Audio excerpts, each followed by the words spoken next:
I was kicked out because they suspected me of stealing my sister's wedding ring. But it never left the house, and they only found it 3 years later too late for a family reunion. Now I never imagined I'd be telling this story, but here goes. I'm Elliot, 26 years old, and 3 years ago, my life was flipped upside down by a false charge made by my older sister. Gemma, 29, I grew up in a little Ohio town with my parents, John, 55, and Lisa, 53, and my sister, Gemma. We lived in a modest two-story house that my parents purchased when they first married. It was not fancy, but it was home. My father worked as a high school math teacher, and my mother was a nurse at the local hospital. They weren't wealthy, but they made sure we got all we needed growing up. Gemma and I were quite close. We'd spend hours playing in our backyard, climbing the ancient oak tree and inventing complicated games. She was always the leader, making up the rules and plots while I was content to follow along. As we grew older, however, things began to alter. Gemma was always an overachiever. She was the top of her class, captain of the debate team, and appeared to thrive in whatever she tried. In contrast, I was more laid back. I performed okay in school, but I was never as motivated as Gemma. As we approached our adolescence, this disparity began to erode our relationship. By the time Gemma left for college, we had grown apart. She attended a prominent university on a scholarship, whilst I stayed local and attended community college. I didn't know what I wanted to accomplish with my life, so I took a range of classes to figure it out. Gemma relocated to the city after graduating from college and began working at a large marketing agency. She'd return home for holidays and occasional weekends full of stories about her fascinating life and excellent profession. I couldn't help feeling inferior. In contrast, I was still living at home, working part-time at the local grocery shop and trying to figure out my next step. Despite our differences, I always assumed Gemma and I were fine. We weren't as close as we were, but I assumed it was just part of growing up. I had no idea how quickly everything might fall apart. Gemma and her boyfriend, Tom, 31, were engaged 3 years ago. They had been dating for 2 years, and everyone was ecstatic. Tom was a lawyer from a wealthy family, and my parents idolized him. He proposed with a stunning diamond ring that had been in his family for generations. Gemma was overjoyed and couldn't stop showing it off to everyone. The engagement celebration was a large occasion. My parents brought what seemed like the entire town to our house to celebrate. I recall feeling a little out of place among the rich people Gemma and Tom had invited from the city. I remained close to my old high school pals who were still in town, feeling more at ease with them than with Gemma's sophisticated set. A month after the engagement, all hell broke out. It was Tuesday afternoon, and I had the day off work. I was in my room playing video games and enjoying the quiet house. Gemma was visiting for a week, taking some time off work to begin arranging the wedding with our mother. I heard Gemma return home from a shopping trip with Mom. They were talking and laughing downstairs. I didn't think much about it and returned to my game. Around an hour later, I heard Gemma scream. I ran downstairs to check what was going on, and she accused me of taking her engagement ring. She explained that she took it off while doing dishes and left it on the kitchen counter. When she returned to grab it, it was gone. I was stunned and quickly denied taking it,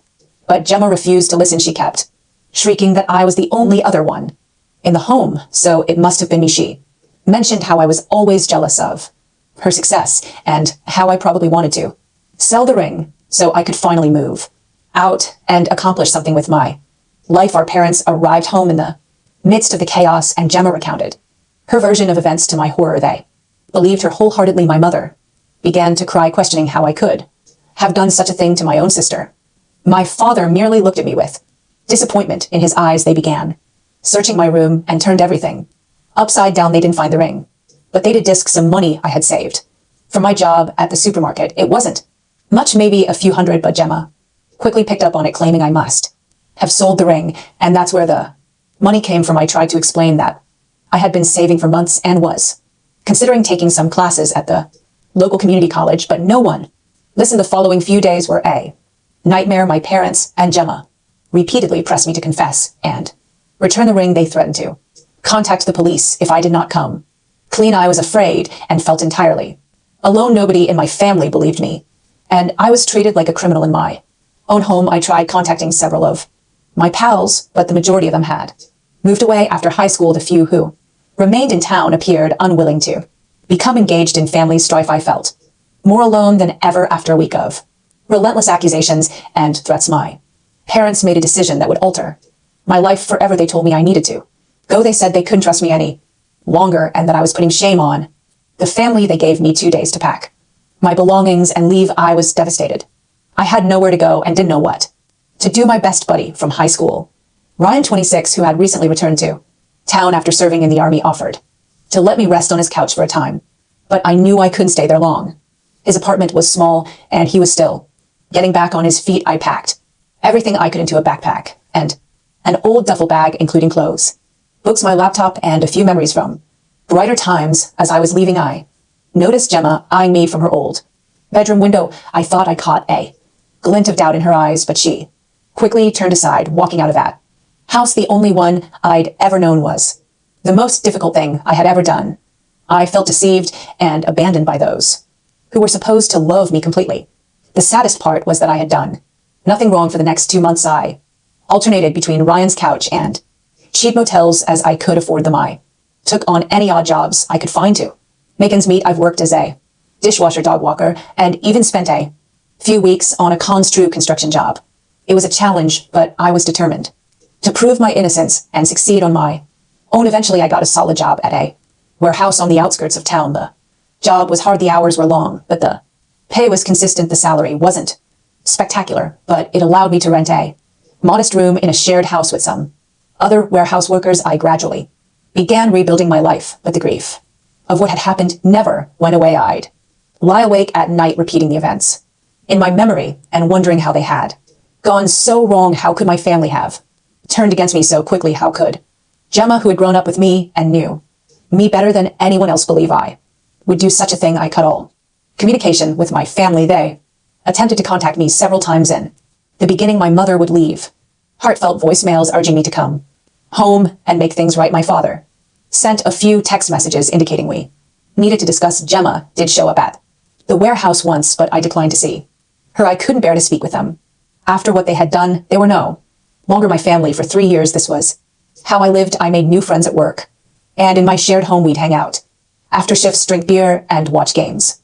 It wasn't the life I had envisioned for myself, but it was mine, and I had created it from scratch. I worked hard and was even promoted to shift supervisor at the warehouse. I started attending online classes to learn business management. I was slowly deciding what I wanted to accomplish with my life, but there was always a part of me that was outraged and wounded by what had occurred. I missed my previous life and family, but I couldn't forgive them for not believing me. Every holiday season was challenging. When I saw families shopping together or heard Christmas music, I felt a sense of sadness for what I had lost. Then last week, I received an unexpected email from my father. The subject line simply stated, "We need to talk." The message was brief, stating that they needed to meet with me immediately and that it was regarding the ring incident. At first, I was tempted to dismiss it, as I did with all of their previous attempts to reach me, but something made me hesitate. Maybe it was curiosity, or maybe a small part of me still wanted a conclusion. After arguing with myself for hours, I decided to listen to them. I called my father, and what he said left me stunned. The ring had been found. Gemma had accidentally knocked it into the garbage disposal while doing the dishes. She only recognized this a few days ago when the disposal began making unusual noises, and they summoned a plumber to inspect it. My father claimed Gemma was upset when she understood what had transpired, and that had been telling the truth all along. He stated they all felt bad about what they had done to me and wanted to make things right. I hung up the phone, experiencing a swirl of emotions. On the one hand, I felt vindicated. I had always told the truth, and now everyone knew it. However, I was angry. I was outraged that it took 3 years to find out the truth, that I had missed so much time with my family, and that I had fought alone for so long when I had done nothing wrong. Now I'm at a crossroads. My family wants me to return home. They claim they want to make things right. Gemma has been phoning and messaging nonstop asking for forgiveness, but I'm not certain I can forgive them. They pushed me out without hesitation, chose to think the worst of me, and left me to fend for myself for 3 years. Part of me wants to send them all to hell and let them deal with the shame of what they did to me, but another part of me misses my previous life and wonders whether there is a way to rebuild what we've lost. I do not know what to do. Should I give them an opportunity to make amends, or should I continue living the life I've created for myself? Without them, I'm torn and could appreciate some outside insight on this whole situation. Update when it's Been a week since my previous post, and a lot has happened. I'd want to thank everyone for their advice and support. It truly helped me go through my emotions and figure out what to do after much debate. I chose to meet with my family. I believed I owed it to myself to confront them and seek closure, even if I wasn't convinced about reconciliation. We decided to meet in a neutral site, a modest coffee shop in the next town over.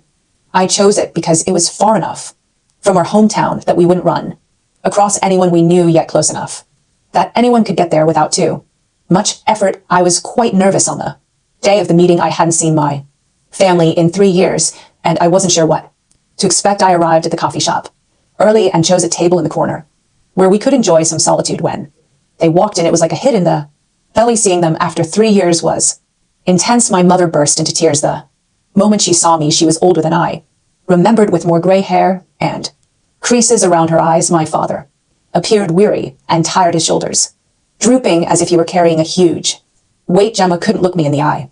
At first she appeared smaller and less confident than the sister I recalled. We sat down, and for a time no one knew what to say. They all started talking at once, with apologies falling out. My parents said they had failed as parents by not trusting me and kicking me out. They admitted that they had regretted their decision every day since, but pride and humiliation had prevented them from reaching out sooner. My father, who had always been a man of few words, talked for hours about how he had repeated those days in his head, trying to figure out how he could have been so blind. He claimed he had always prided himself on being fair and reasonable, but that emotion had clouded his judgment when it counted the most. My mother, through tears, told me how she had preserved my room exactly as I had left it, hoping that one day I would return. She stated she would wake up in the middle of the night thinking she had heard me coming home, only to realize what had transpired. Gemma burst into tears, stating she would never forgive herself for accusing me and damaging our relationship. She mentioned how she had always looked up to me when we were youngsters. Even though I was younger, she admitted that she had been so preoccupied with her own life and troubles that she had lost sight of what was truly important. As they talked, memories of our childhood came flooding back. I remembered how Gemma stuck up for me when I was bullied in middle school. I reflected on all the times we had laughed together, exchanged secrets, and supported each other during difficult times. It made the betrayal hurt even more, but it also reminded me of the fantastic times we'd had. I heard everything they said, but I couldn't bring myself to forgive them just yet. The anguish and resentment from the previous 3 years were still too raw. I informed them that I needed time to comprehend things they appeared to comprehend, and did not push for more. My mom wanted to hug me before we went, but I backed away. I wasn't prepared for that kind of closeness, yet the hurt look on her face almost convinced me to change my decision, but I remained firm. I needed to protect myself emotionally. After the meeting, I returned to my apartment and carefully considered what I wanted. Did I want to go back to my previous life? Can I ever trust them again? Was it worth attempting to repair our relationship? I recognized that while I missed having a family, I had also developed significantly in the previous 3 years. I had become self-sufficient, robust, and had created a life for myself from scratch. I wasn't the same person they'd kicked out 3 years before. I reflected on my warehouse work, my online education, and the friends I made. I had worked hard to reach where I was, and I was pleased with what I had accomplished on my own. The thought of abandoning that and returning to my old life felt awful. At the same time, I couldn't deny that seeing my family had triggered a variety of feelings. Despite everything, I still loved and missed them. I wondered if I could have a relationship with them while still keeping my independence. After a few days of deliberation, I reached a decision. I called my parents and explained that while I appreciated their apology, I was not yet ready to fully reconcile. I informed them that I needed more time and space to heal. I also established some boundaries. I indicated I was willing to maintain minimal contact with them, but I wasn't going back home or pretending nothing had occurred. I told them that if we were to continue our connection, it had to be on my terms. They expressed disappointment, but said they understood. They promised to respect my boundaries and allow me the time I needed. My mother asked if she might phone me once a week to check in, and I agreed, assuming it would be a nice approach to gradually reestablish trust. As for Gemma, I've decided to keep my distance for now. Her actions had affected me the most, and I wasn't ready to forgive her just yet. I told her I needed more time before I could consider having another relationship with her. She was upset, but explained that she understood and would wait until I was ready. It's been a rough week with many emotional highs and lows I've had. Moments when I question my decision, wondering if I'm being too harsh or if I'm passing up an opportunity to reunite with my family. But then I recall how quickly they turned on me, and I realize I'm doing the right thing by taking things slowly. I've also started researching therapeutic possibilities. Many of you suggested it in the comments, and I believe it would be beneficial to have a professional to speak with while I navigate this tricky situation. I've never been to therapy before, so I'm a little nervous, but I think it could be beneficial to me. For the time being, my primary focus is on my job and studies. I have a huge project coming up at work, and I'm determined not to let all of this family drama distract me from my goals. I am also thinking about moving to a better apartment. I've been saving, and I think I'm ready for a place of my own without roommates. Thank you again for your support. It's comforting to know that there are individuals out there who understand and care, even if we've never.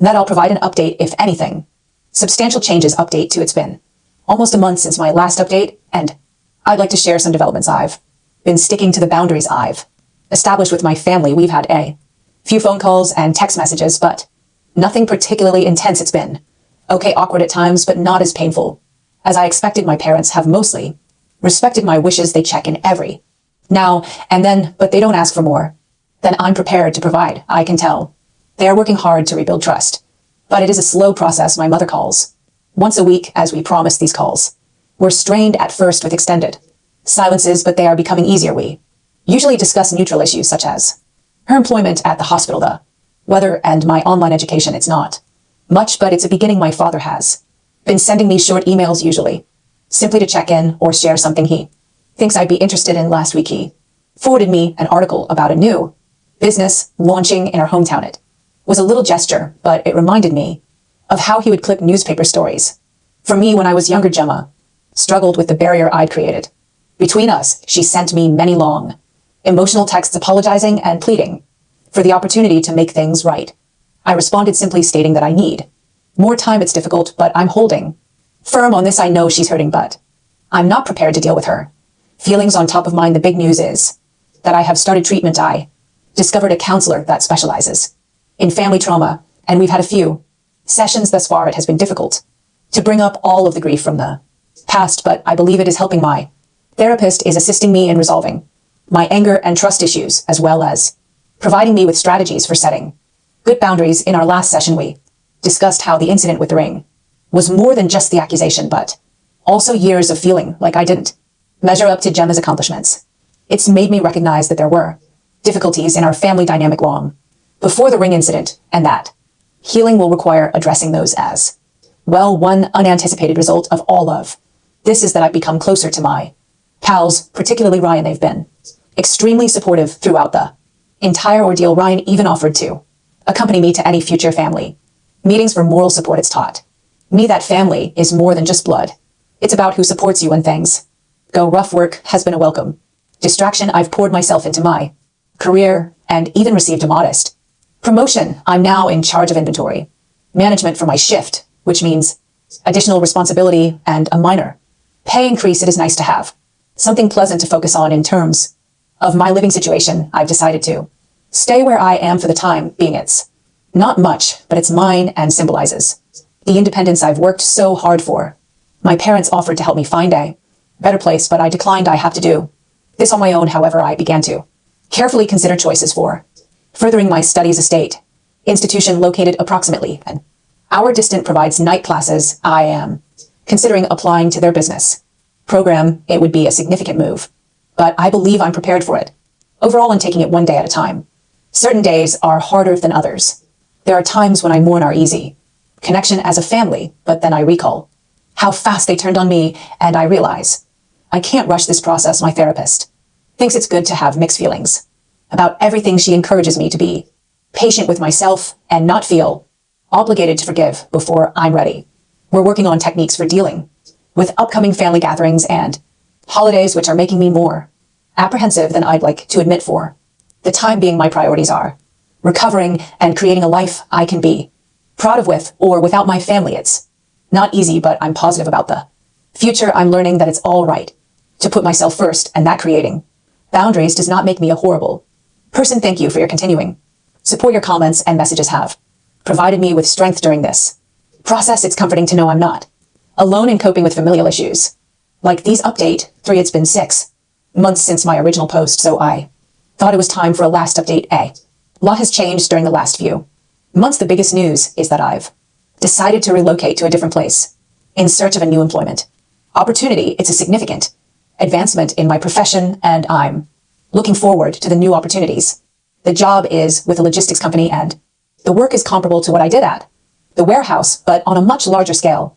It's a management role, which I've been working toward for a while. The income is much higher than what I was making previously, and it includes benefits such as health insurance and a 401k plan.